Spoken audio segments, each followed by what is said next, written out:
Yeah. With that, thanks for dropping that, Aaron. Let's go to our next subject, which we're going to be talking about the economy. So last week, the inflation numbers came out, and inflation has cooled some, but we still need to stay cautious. And if you're like most Americans and most people out here, like myself, you are constantly concerned and thinking about the economy and how people are spending, especially in our line of work. How people spend make a big difference, because that means that they're buying or products from brands and consuming. And we're actually going to get into consumer spending here after this subject. But so inflation was at 2.4% for the year. And uh, sorry, this is not switching for me. But yeah, so inflation was at 2.4%. And this is actually a little bit higher than the Fed target. The Fed had a target of 2%. And then core inflation was actually at 2.8%. Core inflation excludes things like food and energy. And so there we go. So, when we think about, the goods and prices, so goods and prices are down 0.4% over year. So that's things like electronics or products that you might purchase, consumables, etc. But service prices are up, so that they're up 3.8% year over year. And these are things like housing, healthcare. I think a lot of us can agree that housing feels more expensive than it has been. Healthcare feels a lot more expensive. Although housing inflation is only up 0.2%. So, relatively speaking, that's actually in good terms there. Energy is up 0.2% month over month, with energy being down 4% year over year. So, although it's gone up, the cost of energy versus last year is down 4%. So, the electric bill, your heating bills have definitely felt like they've gone up. I actually have a very old house, a 1921 house, and we still have a old oil furnace. So, Oh, wow. I definitely feel when oil prices are high, it's definitely a lot more expensive to heat our house over there. I know, Aaron, you're all about the green energy. Don't get me wrong. I like green energy. I just don't have it. Well, I just had installed, I just bought the new electric Volvo S90. I just had a new charger and a new plug-in installed in my garage. So I'm really curious about what that's going to do with my power bill. I do know I've had that car for a month and I've only filled up with gas one time.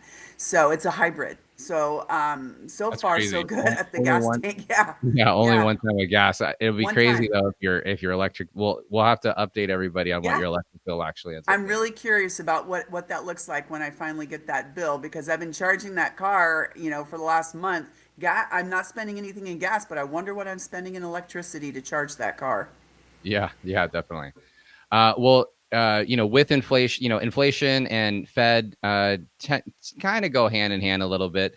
The Federal Reserve met was it last week or the week before, and they recently lowered their benchmark rate from to 4.25 from 4.5%. Now this is um, a cut.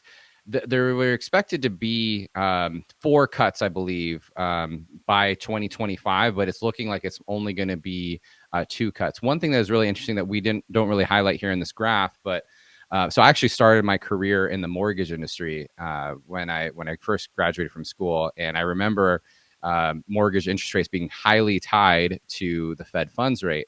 But what I actually read an article about this the other day, that the Fed funds rate and the mortgage rates actually are not being as tied right now. So even though the rates came down, mortgage rates actually went up over the last couple of weeks. So we'll see if that actually changes there.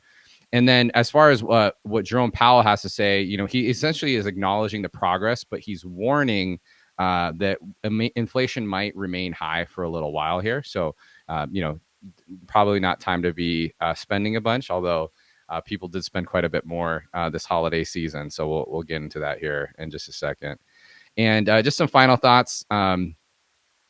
Borrowing costs are staying higher. It just as Fed funds rates or interest rates are high, that means your credit card interest rates are high and all these things are high. It's a good time to keep an eye on rates and adjust accordingly, on your borrowing costs. And the big picture is the Fed treads cautiously, balancing cooling inflation and economic uncertainty. Because you know what, there actually does need to be a little bit of inflation, right? Like we need, GDP. You do need prices to go up, but not at the rate and at the level that we were feeling. Also, there was a lot of price gouging that was happening over the last, couple years, where you had companies creating or getting record profit. So anyways, any last thoughts? Yeah, I'm just wondering what the impact is on inflation on luxury in retail, and if we're going to see a shift in consumer behavior there. Yeah, that is interesting because it doesn't seem like it's affecting how people are spending, and we're going to get into that topic here now. Certainly, yeah, certainly. So let's just get right into that then. So when it comes to holiday shopping, 36% of Americans have added debt through this holiday season, and that's an average of over $1,100 that they've added to their debt load. I'm going to tell a secret, and I added to my debt load this holiday season as a startup founder. Put a couple things on the credit card to purchase for my family. But we'll pay that off here at the end of the month. But yeah, it's Aaron. I know you prepared a blog actually that we'll have on the Niftmint here soon. Any thoughts that you want to share and add to this one? Well, yes. So to regain control of your finances, the experts are suggesting to explore 0% balance transfer cards and consolidate loans to reduce that interest rate. Tackle your debt systematically. Focus on high interest balances using the avalanche method, or start with small debts for quick wins. Build a buffer. Setting aside savings can help avoid future reliance on credit, and celebrate your progress. Break down debt into smaller goals and acknowledge milestones to stay motivated. Yeah, it comes down to savings and things like that you're doing. Um, Sorry, Aaron, I'm getting a little bit of feedback on your mic. But so yeah, so it talks about the main things you want to be doing, of course, is paying off those credit cards at the end of the month if you're able to. Try not to overspend, of course. This is not financial advice by any means, because I am not a financial advisor. But you can think about ways that you can make sure that the money that you do have, you are earning higher amounts of interest on it, right? So whether that be CDs. We are also in the crypto industry. Some things that people do is hold their cash and stable currencies like USDC, and you can often get you can stake that or earn yield essentially for that. So for example, with Coinbase, you can earn about 5%. By just keeping your money as a USDC stablecoin. But if that's interesting to you, talk to a financial advisor about that. Don't talk to me about it. Don't at me. But those are some things that I have done in the past.